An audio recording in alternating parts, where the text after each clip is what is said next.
বৈশাখ পেরিয়ে জ্যৈষ্ঠ, বাংলার প্রত্যেক মাসে এক এক ষষ্ঠীব্রত পালন করা হয়।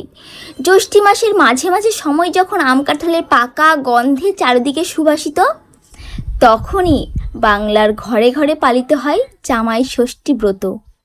প্রত্যেক বছরে জ্যৈষ্ঠী মাসের শুক্লপক্ষে ষষ্ঠী তিথিতে মা ষষ্ঠীর পুজো অর্চনার মধ্যে দিয়ে জামাই ষষ্ঠী ব্রত পালন করা হয়। তো চলুন বন্ধুরা, আজকের ভিডিওটিতে আমরা জেনে নেব 2025 সালের জামাই ষষ্ঠী কবে পড়েছে, ষষ্ঠী তিথি কতক্ষণ থাকছে, জামাইকে আশীর্বাদ করার শুভ সময় কি রয়েছে, ষষ্ঠী পুজোর উপকরণ ও নিয়ম। তো চলুন বন্ধুরা, ভিডিওটি দেরি না করে শুরু করা যাক। যদি আমার চ্যানেলে নতুন হয়ে থাকেন তো চ্যানেলটি সাবস্ক্রাইব করে পাশে থাকবেন। ভিডিওটির মূল পর্বে যাওয়ার আগে প্রত্যেক দর্শক বন্ধুকে জানাই শুভ জামাই ষষ্ঠী। কে কে কোন জায়গা থেকে দেখছেন অবশ্যই কমেন্ট করে জানান। জামাই ষষ্ঠীর সময়সূচি আমরা পরে জানাবো, তবে যেটি জানবার জন্য এই ভিডিওটি দেখতে এসেছেন, জামাই ষষ্ঠী ঠিক কবে?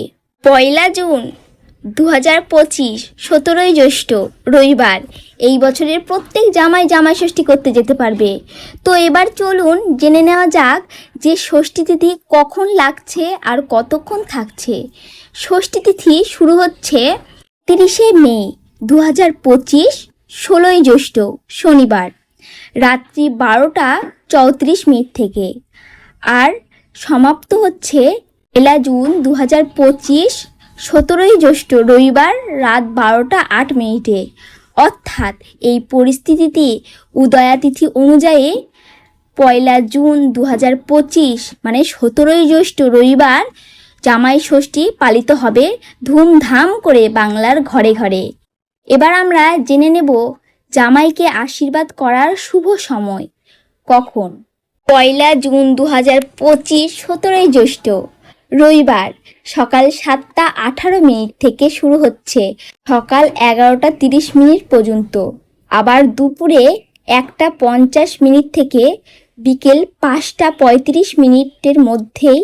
এরপর আমরা জেনে নেব জামাই ষষ্ঠীতে যে ষষ্ঠী পুজো করা হয় সেই পুজোতে কি কি উপকরণ লাগে। আমের পল্লব, তালপাতার পাখা, ধান, দুব্ব, 5 রকম বা 9 রকমের ফল, ফুল এবং বেলপাতা ও সাদা সুতো, তার সাথে হলুদ। শাস্ত্রের মতে এই পুজোতে পাকুর পাতা দিয়ে 5, 7 বা 9 রকমের ফল কেটে সাজিয়ে রাখা হয়। জ্যৈষ্ঠী মাসের আম, লিচু, কাঁঠাল রমরমা, তাই এই মরশুমের ফলগুলোও থাকে পাশে। তবে এর মধ্যে অপরিহার্য হলো করমজা, সঙ্গে থাকে 108টি আটি বাঁধানো দুব্ব। জামাই ষষ্ঠীর দিন ষষ্ঠী পুজোর ভোরবেলা স্নান সেরে ঘটে জল ভরে রাখে শাশুড়ি মারা। এই ঘটের ওপরে আমের পল্লব, পাশে থাকে তালপাতার পাখা, একটি সাদা সুতো হলুদ দিয়ে রাঙানো, তার উপরে ফুল বেলপাতা দেয়।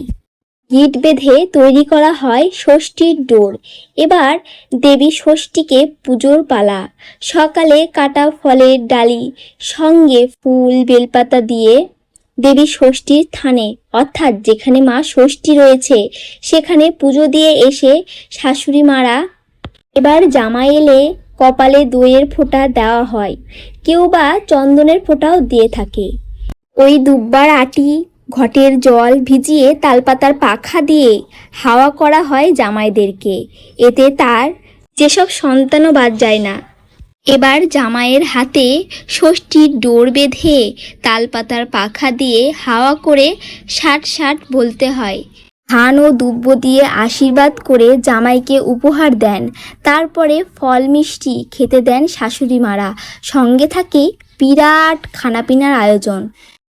তো সবশেষে বলে রাখি, শাশুড়ি মায়েরা জামাইকে আশীর্বাদ করবেন। তো আশীর্বাদ করার জন্য উপোস থাকতে হয়। সেই দিন উপোস থেকে পুজো দিয়ে তারপরে জামাইকে আশীর্বাদ করে ফল মিষ্টি খেতে দিয়ে তারপরে খাবার খাবেন। আর যারা ষষ্ঠী পুজো করবেন শাশুড়ি মায়েরা, তারা আগের দিন নিরামিষ আহার গ্রহণ করতে হবে। এই সব নিয়ম করলে মেয়ে জামাই সুখে থাকে। তো বন্ধুরা, দেখা হচ্ছে নতুন কোনো ভিডিও নিয়ে। এই ভিডিওটি এখানেই শেষ করছি। তো চ্যানেলটি সাবস্ক্রাইব করে পাশে থাকবেন।